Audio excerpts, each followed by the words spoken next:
everyone, my name is Simran Kapoor and I warmly welcome you to my channel English Made Easy. Today we are going to discuss about how can we learn English by doing an activity called listening. Now why am I paying heed on listening? Because it is the basic and first step and the main route that will help you to learn English accurately, quickly, easily and effectively. And it only requires 10 minutes everyday practice. So, I must tell you that I made a video on a topic how to learn English easily, and that involved a very basic and simple process that involved these three steps: input, output, and repeat. So, the input here means that you have to listen to English, you have to take the input inside your brain. All right, and output means that whatever you listened, you learn it, and you have to speak the same. That means you have to give the output. Okay, you have to listen something, you have to take input inside your brain, and you have to give the output. That means you have to speak the same what you listened. And then the third step is you have to repeat this activity every day just for 10 minutes. So why am I telling you this? Because this video is about the first step. That is a step of taking the input. That means listening. And I'm going to elaborate the listening part here in this video. All right. So if you want to watch this video, you can go and watch it by clicking on the I button. If you do not find the I button, so you can there are I will put the link for the video in the description below. You can click on it and you can watch the video. All right. So let's get started. And before I start, I would request you to please subscribe the channel and also please hit the bell icon so that you receive the notifications of all my latest videos. All right, so this video includes a short video, okay, that we will listen together, and we will see how can we learn English by listening and what are the factors that we must pay attention to.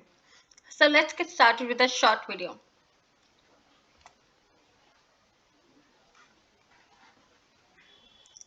I will unite our country, not with words, but with action. I will work day in our country. Okay, so here the speaker says, I will unite a country not with words but with action. So it's a quite simple sentence, and there is nothing much that I must discuss here, but still I would like to highlight certain things. So the speaker says, I will unite our country, comma, not with words, comma, but with action. Now the first comma came here because there's a pause here. The second point is the first comma came because there's much more to say in the sentence and the sentence is not yet complete. And the third part is the the second half. Okay, the second half, that means the second phrase, not with words, is different from the first phrase, but it is quite related in some sense to the first one. That's why there's a comma here, and the second comma is again because the sentence is not yet complete, and it doesn't make a complete sense. That's why there's a second comma here. All right, so these are the little things that we must pay attention to, if we have the facility of seeing the subtitles also. Now I have included the subtitled with the video because it is because we are initially learning things, so it will become easy for you to read the to have to understand things with the subtitles. My next video would be quite advanced, it won't include the subtitles. But let's just learn it with subtitles for now. All right, let's move further. So I hope guys you are clear with it. So if you see the subtitles, okay, so you must see these little, you must notice these things like comma and the full stops and the other things that I will discuss further. Not with words, but with action. I will work day in and day out to deliver for you. All right, so the second sentence is I will work day in and day out to deliver for you. Okay, so what can we learn from this? Okay, I find a good vocab here, day in and day out. So day in and day out, it means that you do something on a consistent basis without stopping. Okay, so you can add on this vocab to your dictionary. It's a very good vocab if you do not use it. We generally say I will work day and night. Okay, I will work regularly, I will work on a consistent basis, something like that. So we can better uplift our vocabulary, and we can say I will work day in and day out. All right. I will work day in and day out to deliver. To deliver. Okay, we must pay heed, we must pay attention on the pronunciation as well. It is not deliver. Some people say deliver, it is deliver. Okay, for you. Let's listen again. For you. I will work day in and day out to deliver for To you. deliver. This government will have integrity. Okay, so he says this government will have integrity. Okay, what can we pay attention to here is again the pronunciation. The this government. Okay, the pronunciation is government. It is not government, nothing like that. Government. Okay. Then again, the next word is integrity. Now you can add this word to your dictionary. Integrity is a very good vocab. Okay, it means unity again. So the pronunciation goes like integrity. Okay, you must know. So what I want to make you focus on is, while you're listening to English, pay attention on the vocabulary, pay attention on the pronunciation, pay attention on how the sentences are formed. Okay. Okay, so let's move further. Professionalism and accountability at every level. Again, these two words are also good: professionalism and accountability. Although these are quite basic, but still you can put heed on to if you do not know them. Trust is earned, and I will earn yours.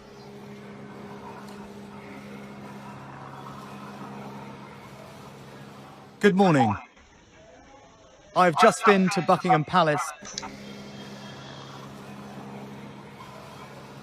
Good morning. All right, so I've here, just been. this Good good morning. morning is quite crucial to understand. Let me put some, focus on V things here. That means on little things here is there is always a comma after any salutation. Okay, especially after good morning. And you see, there is always a gap between good morning, because morning is an individual thing and good is the adjective that is added to it. So you cannot write it all together. Okay, so there's always a space between. All right, let's move further. I've just been to Buckingham Palace. Okay, so he says, I've just been to Buckingham Palace. Okay, so we must pay attention on the pronunciation here again. I've just been to Buckingham Palace. I've just been. So it's just been. Okay, it's not been, it's been. Just like we say dustbin, it has been to Buckingham Palace. Okay, so it's Buckingham Palace. These are the things that we must, we must pay attention to. We must notice, so that we can accurately learn English to its definite point, so we can learn it effectively. All right, let's move further. And accepted His Majesty the King's invitation to form a government in his name. It is only right to explain why I'm standing here. All right, another little thing that I must put your attention to is, it is only right to explain why I am standing here. Okay, it could have also been, why am I standing here? But it is not like this, because he is not making a question here. Okay, he is just saying, he's just putting on his opinions. Okay, so there is, he's not putting any questions, so there is, so therefore the sentence does not go like, why am I standing here? So it is simply a sentence. That's why the subject is before the helping verb, why I am standing here. All right, let's move further. As your new Prime Minister, right now, our country is facing a profound economic crisis. Okay, so another thing is the vocab here, profound. Okay, profound means something in a great, something great or something extreme. Okay, then the pronunciation, economic. Okay, it is an economic crisis. All right, so this is how you can learn English better. The aftermath of COVID still lingers. Okay, so the aftermath of COVID still lingers.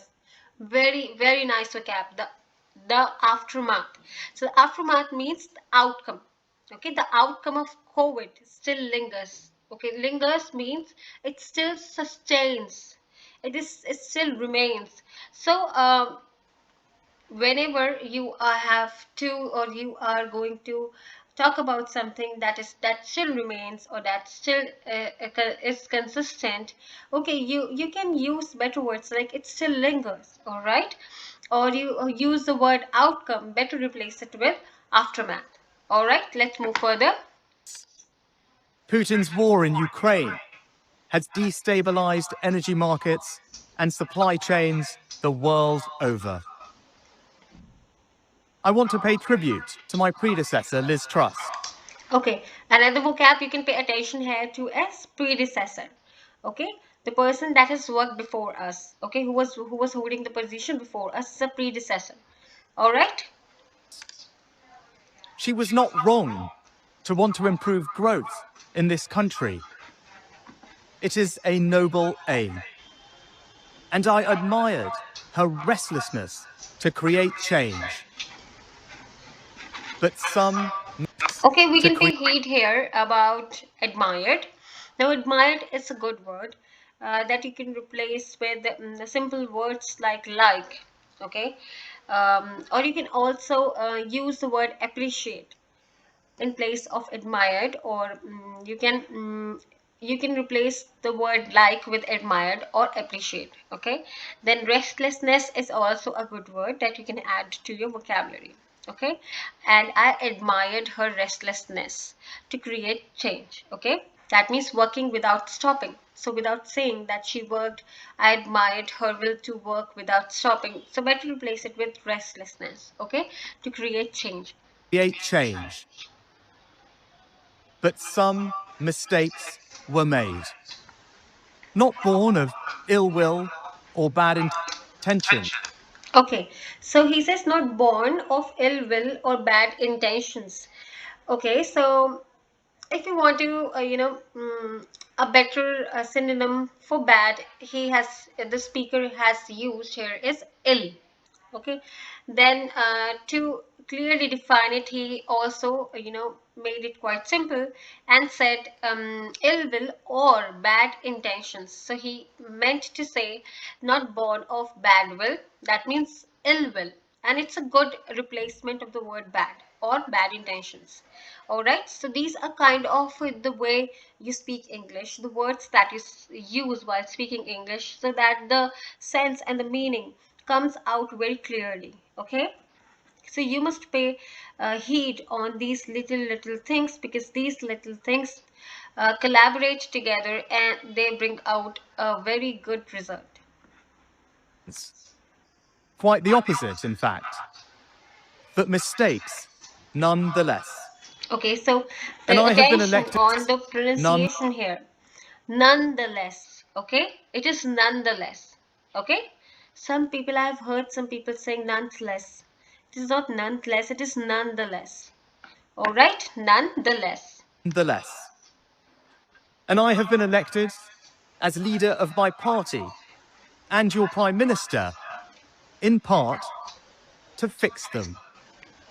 And that work begins immediately. I will place economic stability and confidence. At the heart of this government's, I will place economic stability and Again, he has said economic stability and confidence. All right, so it's economic here. confidence at the heart of this government's agenda. This will mean difficult decisions to come. But you saw me during COVID doing everything I could to protect people and businesses with schemes like furlough.